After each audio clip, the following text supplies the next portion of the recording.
This year marks 30 years since the creation of the FA Premier League, which took the place of the old First Division as the top flight of English football in 1992, and was later rebranded as the FA Carling Premiership, the FA Barclaycard Premiership, the FA Barclays Premiership, the Barclays Premier League, and, since 2016, just the Premier League. To mark the anniversary, over the last few months, I've been taking a look at the 7 greatest players of the Premier League era in each position. That has included 10 separate videos, honing in on the league's greatest ever goalkeepers, right-backs, centre-backs, left-backs, defensive midfielders, attacking midfielders, right-wingers, left-wingers, centre-forwards, and utility players, all of which have been building up to this, my greatest 11 and 23-man squad of the Premier League era. The eternal debate when constructing one of these 11s is whether you pick the greatest players in each position and just throw them all together, or whether you pick what you think would actually be the most balanced and formidable starting 11 in real life. Or, in some cases, a compromise between the two. What I have done, because I like to go above and beyond for all of you lovely people, is both. So the first 11 that I will go through is my Premier League era greatest 11, based on who topped each of the positional 7s, which, as you may recall if you watched any or all of them, was based on the quality and quantity of each player's performances in the Premier League.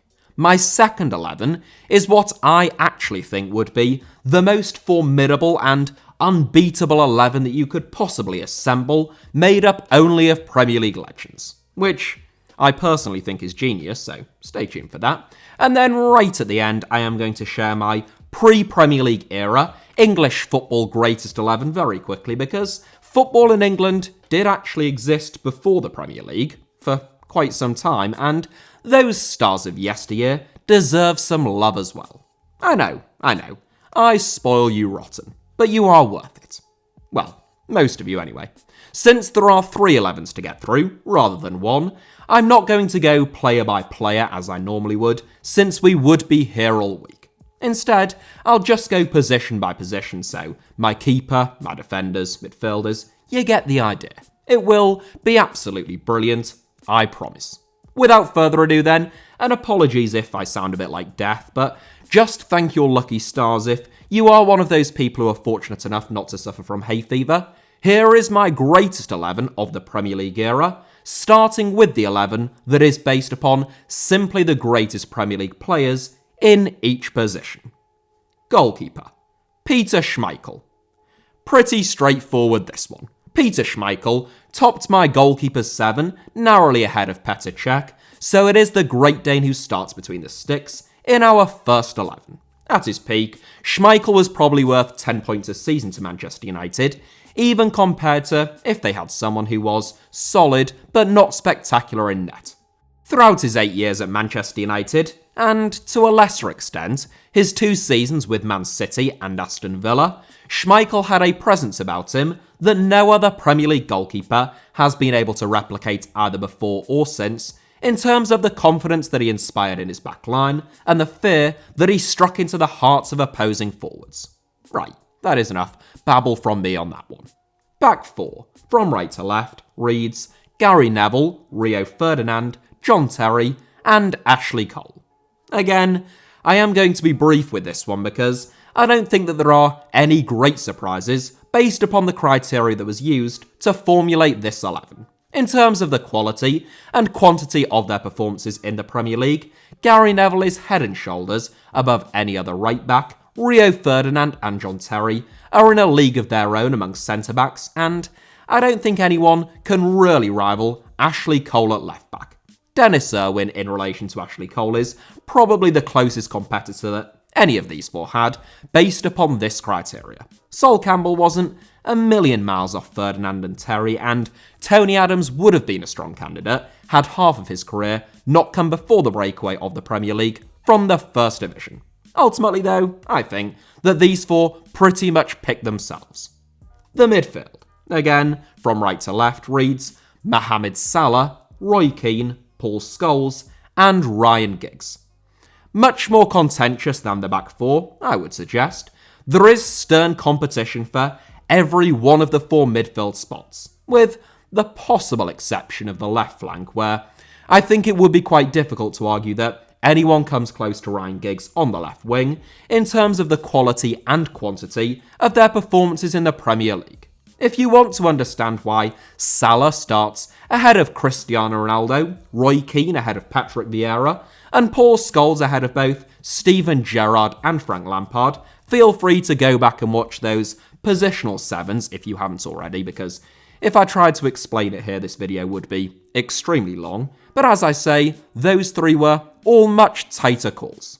It's interesting to note that 3 of this 4-man midfield were actually teammates, playing together in the same midfield for about 11 years. Perhaps it should come as little surprise then that Manchester United won 6 Premier League titles during those 11 seasons and never finished lower than 3rd, especially since David Beckham was also part of that midfield for the majority of that time. Mohamed Salah would obviously be a little bit out of his comfort zone playing on the right of a midfield 4 rather than on the right of a front 3. Hence why I think my own 11 that we are about to come to is better than this one, but it still doesn't look too bad, does it? And finally, for this 11, up top, it is a combination of Thierry Henry and Alan Shearer. The Premier League has been blessed with some outstanding centre-forwards, whether that be the elegance of Dennis Bergkamp, the speed of Michael Owen, or the genius of Eric Cantona. But I think there are 4, in terms of the quality and quantity of their performances in the division, who stand out above all the rest. And they are Sergio Aguero, Wayne Rooney, Thierry Henry, and Alan Shearer. You can probably just about take your pick out of those 4 in terms of how you would rank them from 1st to 4th. But those of you who watch the specific centre-forward 7 will know that I went with Shearer and Henry as my top 2, hence why they are the strike partnership in this 11. Completely different players. Henry joined Arsenal having played as a left wing-back for a while at Juventus, and he continued to drift out onto the left flank at Arsenal, combining with Ashley Cole, Robert Pires, and Dennis Bergkamp to devastating effect. Lightning quick, fantastic on the ball, and capable of scoring a myriad of different goals, Henry is, to my mind at least, the greatest player of the Premier League era. Shearer was a very different type of forward, always an out-and-out centre-forward, and not as obviously insanely gifted at first glance.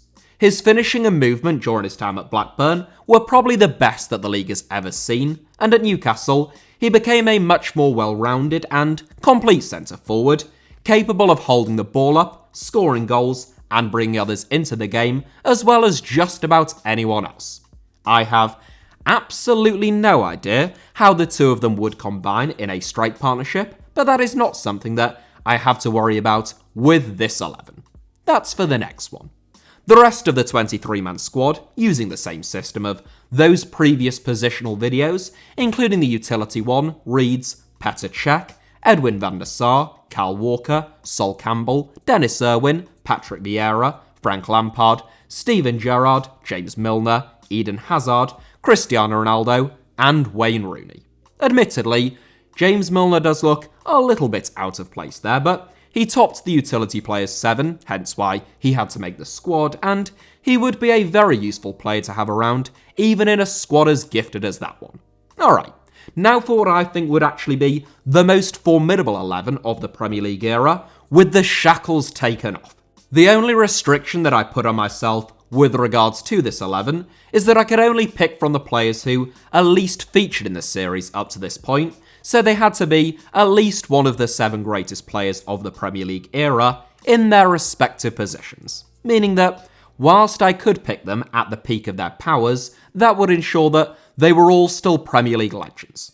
I hope that I'm not confusing anyone too much here. It all seems relatively straightforward to me, but I'm acutely aware that that could possibly be because it is me talking and I know what I mean. Basically, if I was building a Premier League era 11 and 23-man squad to play a single game of football or a whole season, and I would die if they didn't either win that game or the league title, this is the 11 and squad that I would pick. Goalkeeper, Edwin van der Sar. I know. I have overlooked both Schmeichel and Cech in net because Edwin van der Sar wasn't just a brilliant goalkeeper who made virtually no obvious mistakes. He was also a top-class professional, one of the calmest keepers in the business, and his distribution was outstanding.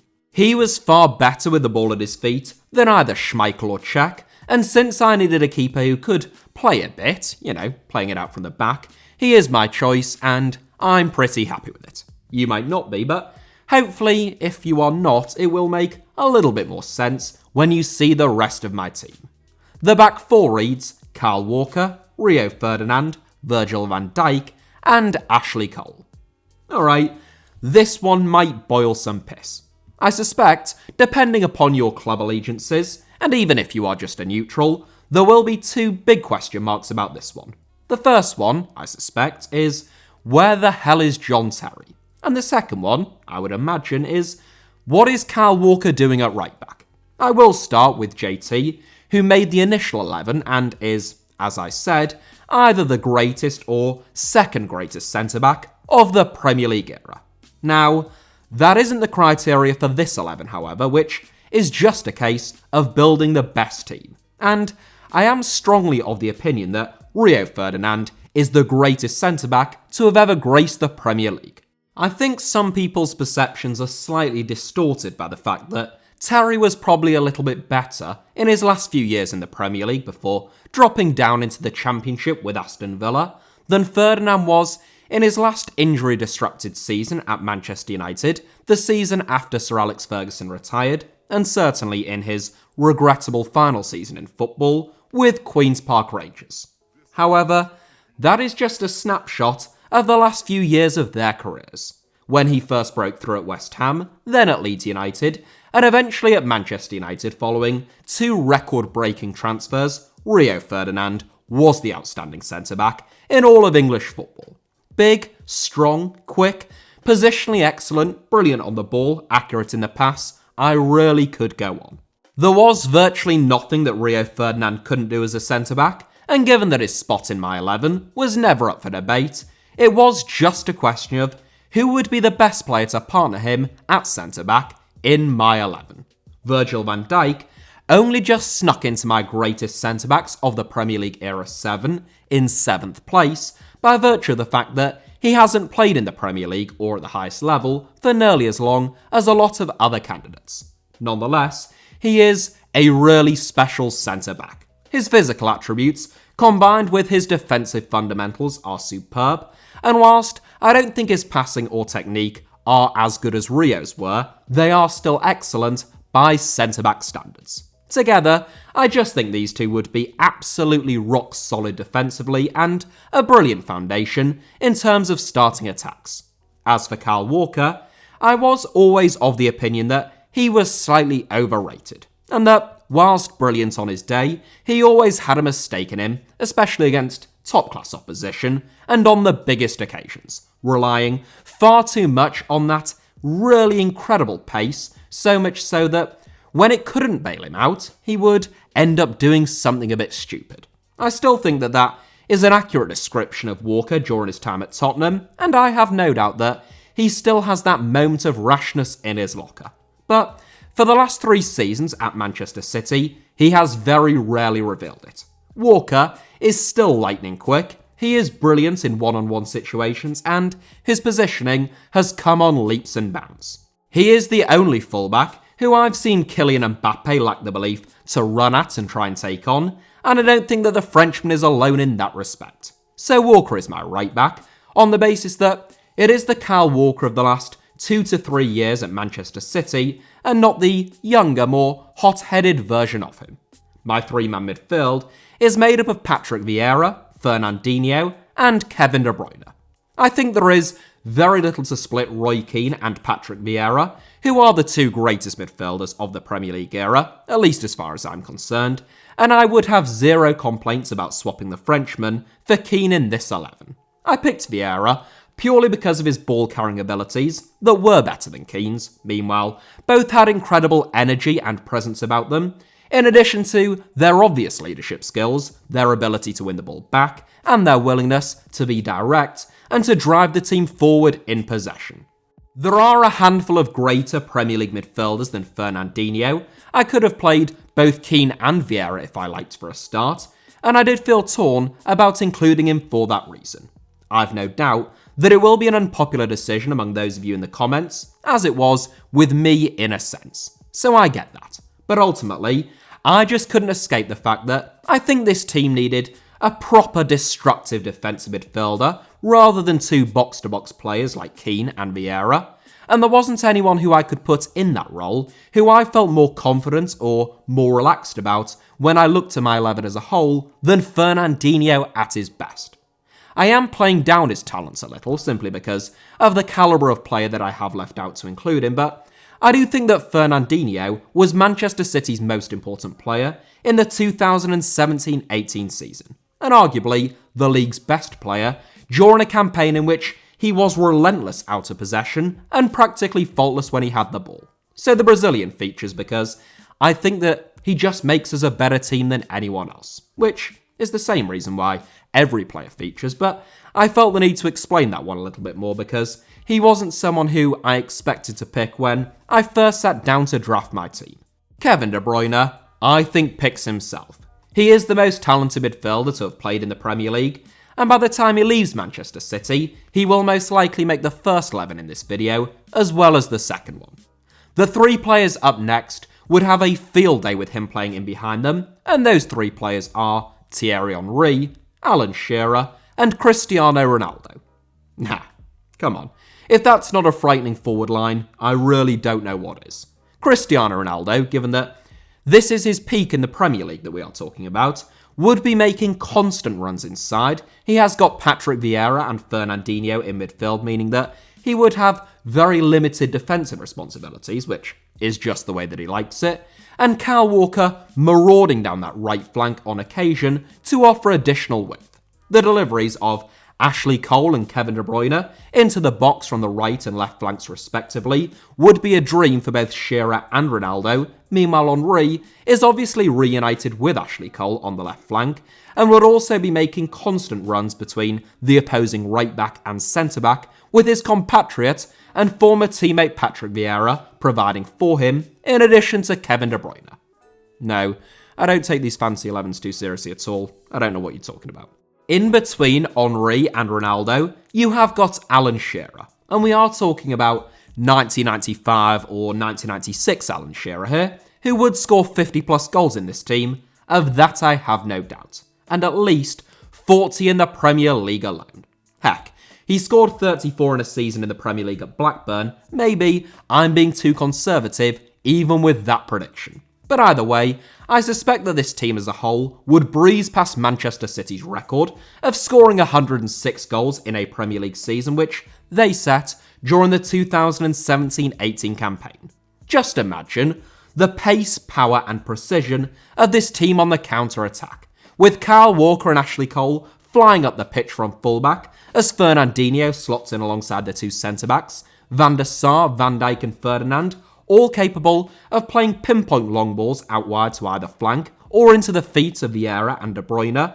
Vieira marauding forward with those long legs of his, De Bruyne creating, Henry and Ronaldo probably among the fastest players the division has ever seen, and even Shearer could really shift back in his Blackburn days.